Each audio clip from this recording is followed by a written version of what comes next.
Talvez a luta mais polêmica de Tenkaichi e também uma das ditas como pior é a que analisaremos hoje, o Round 3 de Tenkaichi, que traz duas figuras muito interessantes. De um lado, Yagyu Munenori, da famosa família Yagyu, do estilo Yagyu Shinkage Ryu, e do outro, William Adams, o navegador inglês que marcou seu nome na história do Japão, sendo o único forasteiro do torneio Tenkaichi, e justamente por isso gerou muita discussão e polêmica na comunidade. E hoje, continuando a playlist de análise das lutas de Tenkaichi, bora para a terceira análise e ver se essa luta realmente tem que ser considerada a pior, e se o tratamento de William Adams como um estuprador maluco realmente agregou à história. Então vem comigo para análise do Round 3 entre Yagyu Munenori versus William Adams aqui no canal. Como sabem, iremos analisar os pontos de arte, narrativa e personagens para verificar tudo de detalhe a detalhe dessa polêmica luta e ver se ela realmente é tão polêmica assim, ou se é uma luta extremamente subestimada. E já adiantando aqui, eu tendo levemente mais para essa segunda opção. Mas calma, vamos deixar para minha opinião poder analisar completamente essa luta com o ponto de arte. Como falei algumas vezes e o próprio mangá deixa bem claro, a arte de Tenkaichi é fenomenal, mas dentre as 3 rodadas que analisamos aqui no canal, a do vídeo de hoje é certamente a melhor. Uma das grandes qualidades artísticas de Tenkaichi são os inúmeros detalhes em uma página. Um bom exemplo disso é nessa página dupla da Fuma Kotaro logo depois dela sair do combate. Olhem como a arte contém detalhes da personagem como marcas do sangue escorrido já seco, riscos representando contusão ou impacto, e outro exemplo ainda melhor é todo o design do Munenori, onde só a sua roupa tem diferentes tipos de rachuras, linhas e pontos que estão representando ali, né, diferentes tipos de tecidos e tons ali na sua roupa extremamente complexa e muito bonita na arte. E falando no Munenori, ele é um personagem muito interessante também para a arte do mangá, não só pela roupa dele, como também pelas suas expressões distorcidas e malucas. Normalmente ele tá com a sua cara neutra e calma, né, ali fora do combate, mas durante o combate, durante a batalha, ele toma sua faceta de Shinigami e mostra essas várias caretas que não só são muito engraçadas, né, como também muito bem desenhadas e demonstram muito bem a personalidade psicótica e doentia dele. Outro exemplo de arte bonita é essa página do Adams sofrendo do golpe Avicii do Munenori, que é o golpe que finaliza a batalha. Reparem como não só o ângulo da página permite até dar uma sensação de tontura e confusão no leitor, que é meio que parte do efeito que o golpe do Munenori causa no oponente, além de se assemelhar também, né, com o William Adams evidentemente se afogando, que faz parte da dinâmica do golpe do Munenori afogar ali, né, o adversário em consecutivos ataques, e até mesmo o sangue do William Adams ali no final da página meio que forma uma linha do que seria o chão na perspectiva da página. Não sei se isso foi proposital, mas uma só página demonstra a maestria da arte desse mangá com diversos aspectos muito interessantes. Então, como eu falei, Tenkaichi sempre teve uma arte muito boa, mas nessa terceira rodada ela tava em outro nível. Particularmente pra mim, foi a melhor luta em questão de arte, né, a mais bem desenhada até agora das que a gente analisou. Porém, uma luta não se faz só de arte, e esse certamente não é o ponto polêmico aqui do vídeo, então vamos direto para o ponto da narrativa. O grande ponto dessa luta, e cuidado com os spoilers para quem não leu ela e quer ler, é ela ser muito curta, tendo mais ou menos uns 4 capítulos e também ser absurdamente unilateral, né? O Munenori dá uma surra completa no William Adams após um capítulo de luta, basicamente. Essa surra unilateral gera algumas questões muito polêmicas, como o tratamento do inglês forasteiro William Adams no mangá, mas além disso, essa luta tem outros pontos especiais em relação às outras lutas, como a sua arena. A luta se passa num navio, e o uso desse navio como arena é interessante para impactar na luta. Ela é ativamente o elemento que gera impacto nesse combate, graças aos movimentos de William Adams e Munenori, o que torna a luta não só bem diferente, como muito dinâmica. Se a batalha tivesse durado mais, seria um elemento interessante que poderia agregar muito, mas como ela foi bem curta, acabou se tornando só mais um ponto solto no final de tudo.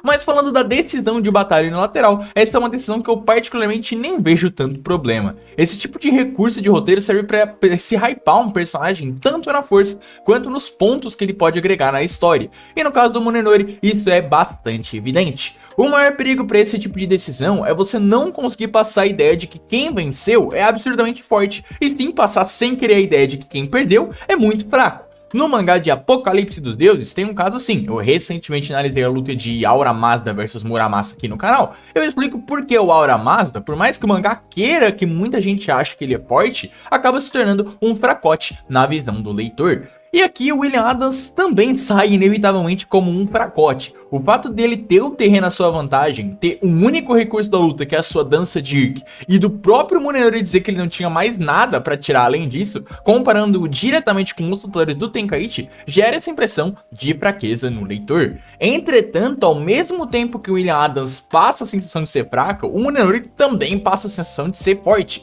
E não só forte, como completamente impiedoso. Vide seu flashback mostrando uma face absolutamente psicopata e sem empatia. Munenori, desde que entra na arena, é constantemente elogiado como um dos melhores espadachins do torneio, e o fato dele vencer o William Adams facilmente com a sua própria técnica, somado com todo o contexto de suas habilidades e personalidade, fazem dele um personagem que passa a sensação de poder, mesmo vencendo de alguém muito fraco na visão do leitor. Ou seja, Tenkaichi cumpre muito bem a sua intenção nessa luta, né, que é não só passar uma mensagem, que a gente vai comentar já já, como demonstrar a ameaça que é o Munenori. Agora, uma questão é essa unilateralidade, né? Outra é como o personagem do William Adams é tratado no mangá. Então vamos falar logo dessa polêmica no próximo ponto, o ponto de personagens. Vamos tirar o elefante da sala, afinal de contas, a retratação de William Adams foi boa no mangá? Bom, dando um contexto pra quem não sabe, William Adams foi um navegador inglês, o primeiro da sua nacionalidade a chegar no Japão, se tornando um conselheiro do Shogun Tokugawa Ieyasu e um dos estrangeiros mais importantes e respeitados da história do Japão. Já em Tenkaichi, ele não tem basicamente nada a ver com a sua figura histórica, ele ser um navegador é a única relação dos dois, pois de resto, William Adams de Tenkaichi é um personagem retratado como um estuprador, aliciador e assassino sem escrúpulos, algo totalmente diferente de sua respeitada figura da vida real. Bem, o meu objetivo aqui não será discutir se está correto ou não do ponto de vista moral, né, a história e o autor retratarem alguém da vida real assim no mangá. Tanto William Adams quanto o próprio Munenori são personagens bastante diferentes das suas figuras reais, que eram políticos respeitados, mas que no mangá são psicopatas completos. Deixo com vocês aí nos comentários se essa foi uma decisão correta ou não do ponto de vista moral, porque a minha função aqui no vídeo vai ser analisar a narrativa e a escrita desse polêmico personagem. E pra gente analisar o personagem dele, primeiro eu quero falar da sua apresentação pro leitor, que como sempre falo no canal, é algo importante para passar a essência desse personagem ali, né, na leitura. E a apresentação do William Adams em si é criativa e interessante. Ele completamente pelado no teto, plantando bananeira numa tempestade, é algo muito impactante e diferente. Mas a questão aqui é que já nessa cena, ele clama pelas mulheres japonesas para espalhar a sua semente no Japão. Ou seja, a cena sintetiza o que o seu personagem é, algo focado só em estupro e ser um babaca. Isso faz dele um personagem muito raso. Em comparação, o Munenori, que apesar de ser um psicopata assim como o Adams, tem muito mais aprofundamento e potencial. E a questão do Adams pra mim é bem simples, o mangá ignora a imagem histórica dele pra se utilizar dele como um forasteiro, na intenção dele representar os países colonialistas do período que o Tenkaichi retrata, ali pelos anos 1600. Os objetivos de William Adams são conquistar e dominar todos do Japão. O seu primeiro diálogo com o Munenori deixa bem claro isso, com William Adams sendo estranhamente educado de primeira, mas mostrando suas intenções verdadeiras de forma natural, dizendo que vai violar o símbolo do Japão, um espadachim, e estuprar seu corpo e a sua alma. Ou seja, pra mim é uma alusão bem clara a esses países colonialistas que entravam nos países, como o Japão, e se aludiam de bons ali, né, samaritanos, para violar tanto o país em si, de maneira física, né, dominá-los, né, com poderio militar, quanto também de ignorar e muitas vezes profanar a sua cultura, tanto indiretamente quanto diretamente, né, por meio ali de algum apagamento histórico.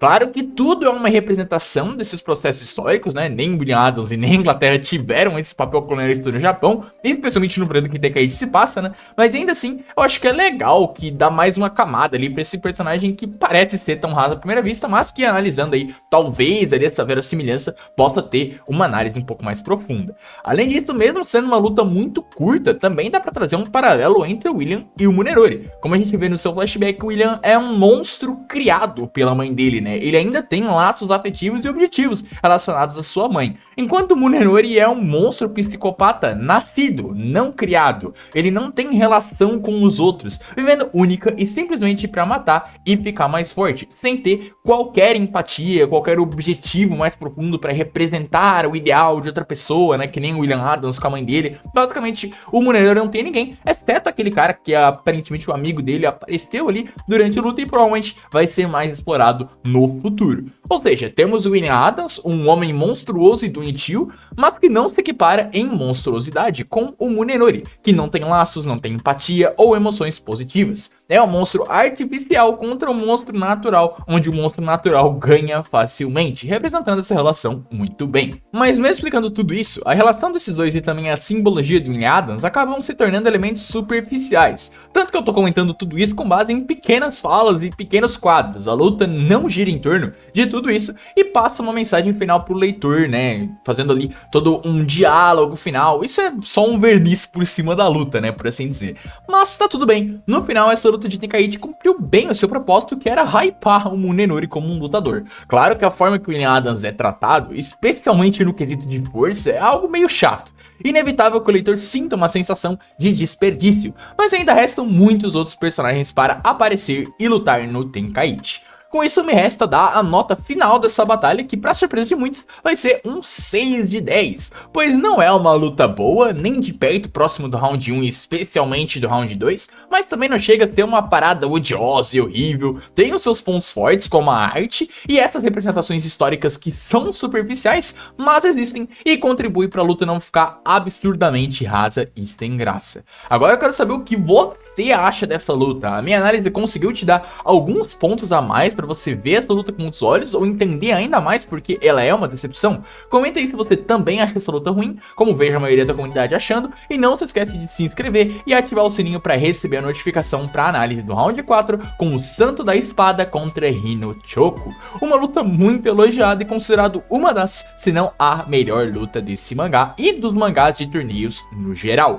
Como sempre, agradecimento aos boosters do servidor do Discord Falidan, e aos meus general de guerra João VRK, Ariel Rainer, Vitor Manuel, Gui, Isadora Dotto, Francisco Fagner, Alex Rindel, Omni, Darkzin e Igão por apoiarem diretamente o canal. Meus agradecimentos a você que ficou até aqui, um abraço e até mais.